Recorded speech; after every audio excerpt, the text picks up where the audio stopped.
Blueprint 25. Négociation et gestion des conflits. Chapitre 1. Je suis le danseur martial stratégique, calme et centré. Je m'installe dans mon corps. Je ressens le contact de mes pieds avec le sol, un point de connexion stable avec la terre. Je suis ma respiration. Cette marée intérieure, ce rythme qui ne m'a jamais quitté. J'ai longtemps cru que la négociation était un combat. Je peux encore sentir l'écho de cette croyance dans mes muscles, une tension préventive dans la mâchoire et les épaules, la posture d'un boxeur attendant le coup. C'était un monde de fronts opposés, d'armure, de rapports de force brute, un monde épuisant de friction et de résistance. Je reconnais cette vieille énergie, et avec une expiration lente et profonde, je la laisse se vider de moi, s'écouler dans la terre qui la recycle sans effort. Le ring de boxe se dissout, les gants lourds disparaissent de mes mains. Je me retrouve pieds nus sur le sol lisse et frais d'un dojo silencieux. La lumière est douce, filtrée par des murs de papier. L'air est immobile, vibrant d'un potentiel calme. Je ne porte pas d'armure, mais des vêtements légers et souples qui n'entravent aucun mouvement. En face de moi, l'autre n'est plus un adversaire à vaincre, mais un partenaire d'entraînement. Je ne suis pas un combattant, je suis un danseur martial. Je ressens mon centre de gravité descendre, s'ancrer profondément dans mon bassin. Mes genoux se déverrouillent, mes épaules se relâchent. Je ne suis pas rigide, je suis prêt. Je ne suis pas tendu, je suis enraciné. Ma force ne vient pas de la masse de mes muscles, mais de ma connexion au sol. Je peux sentir l'énergie de mon partenaire, non comme une menace, mais comme un courant dans l'air, une information. Mon but n'est pas de briser sa structure, mais de la comprendre, de me fondre en elle et de la rediriger avec un minimum d'effort. C'est une danse où la conscience précède l'action, où l'équilibre est plus important que la force. Je suis le calme au centre du mouvement. Mon esprit est aussi lisse que le sol du dojo, aussi clair que l'air qui m'entoure. Chaque négociation, chaque conflit est une invitation à entrer dans cette danse. Je suis le danseur martial stratégique, calme, centré et infiniment puissant dans ma fluidité. Chapitre 2. Je transcende la vision gagnant-perdant pour créer de la valeur. Je me reconnecte à cet ancrage profond, à la sensation du sol lisse du dojo sous mes pieds. Le danseur martial ne cherche pas à détruire, il cherche l'harmonie. L'ancienne vision de la négociation, la vision du combat, reposait sur une illusion centrale, celle de la ressource fixe. Je visualise cette illusion, une unique tarte posée sur une table entre deux personnes affamées. Chaque bouchée que l'autre prend est une bouchée que je perds. Je ressens la tension viscérale de ce jeu à somme nulle, l'avidité, la peur du manque, l'agressivité qui en découle. C'est une vision pauvre et limitée, et je choisis de la briser. D'un acte d'intention, l'image de la tarte se fracture et se dissout en une fine poussière. À sa place sur la table, je ne vois plus un produit fini à diviser, mais des ingrédients bruts, de la farine, des œufs, du sucre, des fruits exotiques, des épices inconnues. Mon partenaire et moi ne sommes plus des rivaux, nous sommes des chefs cuisiniers. Le but n'est plus de se battre pour la plus grosse part. Le but est de voir, ensemble, quel gâteau plus grand, plus délicieux, plus extraordinaire nous pouvons créer avec nos ingrédients combinés. Mon focus change radicalement. Je ne regarde plus ce que mon partenaire veut prendre, mais ce qu'il a à offrir. Je ne cache plus mes propres ingrédients, mais je cherche comment ils peuvent se combiner aux siens de manière créative. Je suis animé par une curiosité intense. Quelle est l'épice qu'il possède et dont j'ignorais l'existence ? Quel est le fruit que je peux lui offrir qui ne me coûte presque rien mais qui a une immense valeur pour lui ? Mon identité se transforme. Je ne suis pas un preneur. Je suis un créateur de valeur. Je transcende la mentalité du gagnant-perdant. Je suis un alchimiste qui transforme les conflits d'intérêts en opportunités d'innovation. Mon succès n'est plus mesuré par la taille de ma part, mais par la taille et la qualité du gâteau que nous avons créé ensemble. C'est un jeu plus intelligent, plus élégant et infiniment plus satisfaisant. Chapitre 3. Mon détachement émotionnel et ma patience sont mes alliés stratégiques. Je suis dans le dojo, l'esprit ouvert à la création de valeur, mon partenaire est en face de moi, mais la danse n'est pas toujours fluide. Parfois, l'autre amène avec lui la tempête, une vague de colère, un vent de frustration, une pluie glaciale de méfiance. L'ancien moi aurait été emporté, répondant à la tempête par une tempête, à l'émotion par l'émotion. C'était là ma plus grande vulnérabilité. Je change maintenant ma relation à l'émotion. Je me visualise assis en position de méditation au centre exact du dojo. Les murs de papier qui m'entourent deviennent transparents. Je vois la tempête approcher. Le ciel s'assombrit, le vent hurle, la pluie frappe les murs. Mais à l'intérieur du dojo, là où je suis assis, l'air reste parfaitement calme. Je suis l'observateur de la tempête. Je ne suis pas la tempête. Je peux sentir la pression du vent sur les murs, entendre le fracas du tonnerre, Mais cela ne perturbe pas la tranquillité de mon centre, mon détachement émotionnel et ce dojo intérieur. C'est mon sanctuaire inviolable. Les émotions de mon partenaire sont des données météorologiques. Elles m'informent sur son état, mais elles ne dictent pas le mien. Simultanément, je change ma perception du temps. Je ne vois plus l'horloge qui tourne, cette source de pression artificielle. Je ressens le temps comme une rivière profonde et lente qui coule silencieusement sous le plancher du dojo. Je ne suis pas pressé. Ma patience est infinie. Je sais que la précipitation est l'ennemi de la sagesse. Je peux me permettre de faire une pause, de laisser un silence s'installer, de laisser la rivière du temps emporter les émotions volatiles et révéler les intérêts profonds. Je suis imperturbable. Mon détachement me donne la clarté. Ma patience me donne le contrôle du rythme. Ce ne sont pas des qualités passives. Ce sont mes armes stratégiques les plus puissantes. Dans le silence de mon dojo intérieur, je suis intouchable. Chapitre 4. Ma préparation est méticuleuse et multidimensionnelle. Bhatna, intérêt profond. Le dojo est un espace de performance, mais la performance elle-même n'est que la pointe visible de l'iceberg. Le véritable travail du danseur martial se fait bien avant d'entrer sur le tatami. Il se fait dans la solitude et le silence de la préparation. Je ne laisse jamais cette phase au hasard. Mon improvisation dans la danse n'est possible que grâce à une préparation rigoureuse.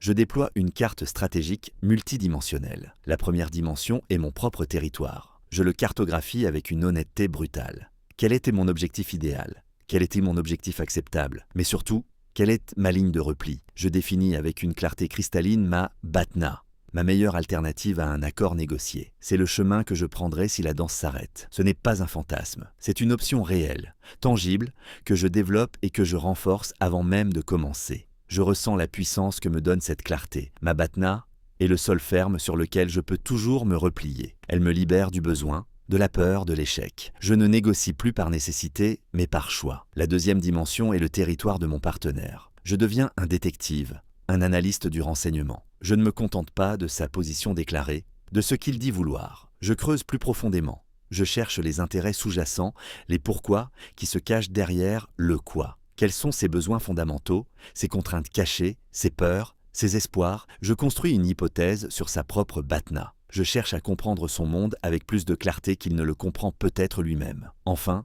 je cartographie la dynamique entre nos deux territoires. Où nos intérêts s'alignent-ils? Où divergent-ils? Où se trouvent les zones potentielles de création de valeur? Ma préparation n'est pas une simple liste de demandes, c'est une analyse stratégique complète qui me donne la flexibilité et la confiance nécessaires pour danser avec n'importe quelle musique. Chapitre 5. Je comprends la perspective de l'autre avec une empathie stratégique radicale. La carte est dessinée. J'ai analysé mon territoire et celui de mon partenaire avec la froideur d'un général. Mais une carte n'est pas le territoire. Pour véritablement comprendre, je dois quitter mon point de vue et habiter le sien. Je dois passer de l'analyse à l'incarnation. C'est l'acte d'empathie stratégique radicale. Je ferme les yeux. Je quitte mon côté du dojo. Je traverse l'espace vide et, dans un acte d'imagination pure, je deviens mon partenaire. Je me glisse dans son corps, je ressens la tension dans ses épaules, je vois le monde à travers ses yeux, avec ses filtres, ses croyances, son histoire. Je ressens la pression de ses supérieurs, l'anxiété de ses contraintes, l'espoir qu'il place dans cette négociation. Je me parle à moi-même avec sa voix. Je me fais son avocat. Je plaide sa cause avec la plus grande conviction, en utilisant ses arguments, en ressentant la légitimité de ses demandes. Je ressens ses frustrations, ses peurs.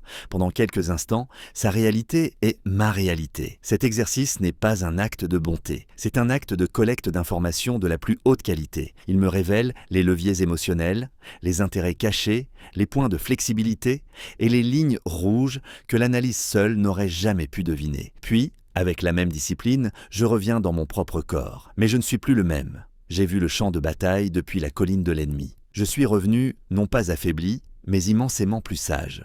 Je ne vois plus un adversaire, mais un être humain complexe avec une logique interne qui lui est propre. Je ne peux peut-être pas être d'accord avec sa position, mais je comprends maintenant d'où elle vient. Cette compréhension est la clé qui me permettra de construire un pont entre nos deux mondes. Chapitre 6. Je conçois des stratégies créatives pour élargir le terrain d'entente. Ancré dans cette double perspective, la mienne et celle de mon partenaire, je retourne à la table de préparation. La vision binaire du gagnant-perdant est complètement dissoute. Je ne vois plus une ligne de front à défendre ou à percer. Je vois un espace entre nous, un terrain d'entente potentiel. L'approche conventionnelle serait de trouver un compromis, de couper ce terrain en deux. C'est une approche paresseuse. Mon rôle de danseur martial et de créateur de valeur est de ne pas diviser ce terrain, mais de l'élargir. Mon esprit entre dans un mode de pensée divergent. Je ne cherche pas la solution, mais les solutions. Je saisis la liste des intérêts de chacun, les miens et les siens, et je commence à les combiner de manière non évidente. C'est un jeu de Lego stratégique. Et si je cédais sur ce point, qui a peu de valeur pour moi, mais beaucoup pour lui, en échange de cet autre point, qui est l'inverse? Comment pourrions-nous échanger des ressources non concurrentes? Lui a besoin de visibilité, j'ai besoin de flexibilité. Comment créer un accord qui maximise les deux? Je conçois des offres multiples et simultanées. Je ne lui présente pas une seule proposition à prendre ou à laisser. Je lui présente 3 options, chacune avec des avantages différents, chacune conçue pour m'en apprendre plus sur ses véritables priorités en fonction de celles qu'il choisit. Je cherche des variables à ajouter à la négociation, des éléments qui ne faisaient pas partie de la discussion initiale, mais qui pourraient débloquer la situation. Je ne suis plus un négociateur, je suis un architecte d'accord, je conçois des structures, je construis des ponts, je crée des options là où il n'y avait que des impasses. Mon travail n'est pas de revendiquer de la valeur, mais de la créer à partir de rien. Chapitre 7. Je maîtrise l'ouverture, l'ancrage et le timing des concessions.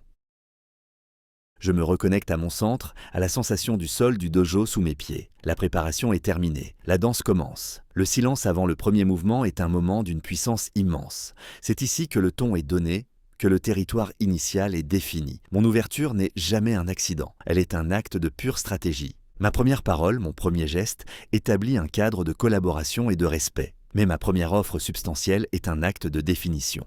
C'est la première pierre que je pose sur le goban. Je la pose avec une assurance calme. Elle était ambitieuse, aux limites de ce qui est crédible, mais toujours étayée par une logique impeccable. Je ne la jette pas en l'air, je la pose fermement. Cette première offre est l'encre. Je ressens son poids conceptuel s'installer dans l'interaction, créant un nouveau centre de gravité autour duquel toute la suite de la danse va s'articuler. Si mon partenaire pose son encre en premier, je ne la laisse jamais s'installer. Je la reconnais, mais je refuse de m'y arrimer. Je la neutralise immédiatement par une question qui en expose le caractère extrême ou en posant ma propre contre-encre avec une force égale. Ensuite, la danse des concessions commence. Ce n'est pas un recul, c'est une manœuvre. Chaque concession que je fais est calculée. Je ne cède jamais sur un point sans obtenir quelque chose en retour. C'est le principe fondamental de l'échange. Si je peux faire un effort sur ce point pour vous, alors j'aurai besoin que vous m'aidiez sur cet autre point. Mes concessions sont toujours plus petites que celles que je reçois. Je ne coupe pas mes demandes en deux, je les rabote, copeau par copeau. Le timing est tout. Je ne cède pas trop vite, ce qui signalerait la faiblesse. Je ne cède pas trop lentement, ce qui créerait une impasse.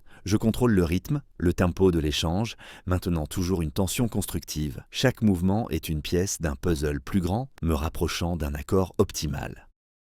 Chapitre 8. J'utilise le questionnement de précision et l'écoute active pour extraire l'information. Je danse, mais cette danse n'est pas chorégraphiée à l'avance. Elle y est une improvisation basée sur le flux constant d'informations que je reçois de mon partenaire. Ma compétence la plus cruciale n'est donc pas la parole, mais la perception. Mes outils pour percevoir sont le questionnement et l'écoute. Mes questions ne sont pas des coups de poing. Ce sont des sondes chirurgicales, des scalpels de lumière conçus pour révéler la structure cachée sous la surface des positions déclarées. J'utilise des questions ouvertes pour inviter mon partenaire à dessiner sa propre carte. Pouvez-vous m'aider à comprendre comment vous êtes arrivé à cette conclusion? J'écoute la réponse non pas pour la réfuter, mais pour l'absorber. Puis j'utilise des questions de précision pour éclairer les zones d'ombre. Quand vous parlez d'une amélioration significative, à quel pourcentage pensez-vous exactement? Je transforme les adjectifs vagues en chiffres concrets. Je transforme les généralités en spécificités. Mon écoute est une arme active. Ce n'est pas une attente polie de mon tour de parole. C'est un faisceau sonar que j'émets. Je capte les mots, et plus important encore, je capte ce qu'il y a entre les mots, les hésitations, les changements de ton, les sujets évités. Puis, je reformule ce que j'ai compris. Donc, si je saisis bien, votre préoccupation principale n'est pas tant le coût initial, mais la garantie de fiabilité sur le long terme. Est-ce exact?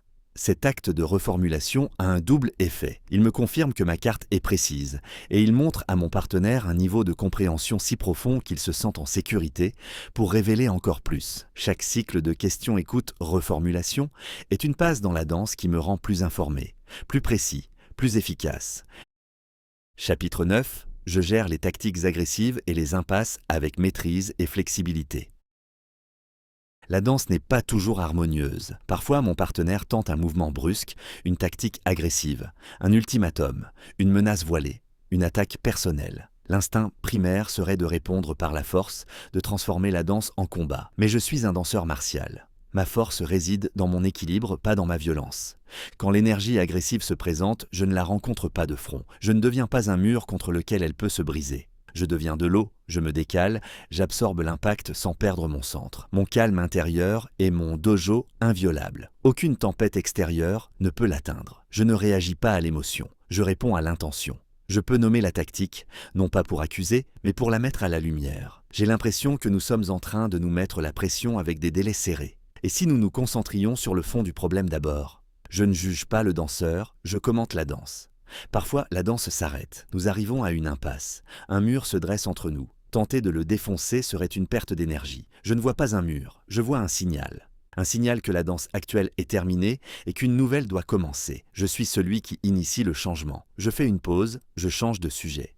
Je suggère de mettre de côté le point de blocage et de se concentrer sur les points où nous pouvons nous mettre d'accord pour recréer un élan positif. Je décompose le problème. Je ne peux peut-être pas déplacer le mur, mais je peux peut-être en retirer une brique. Mon approche de l'impasse est créative, flexible. Je suis un courant d'eau face à un rocher. Je ne le combats pas. Je l'entoure, je cherche les fissures, je trouve un nouveau chemin. Mon adaptabilité est la force qui dissout la rigidité.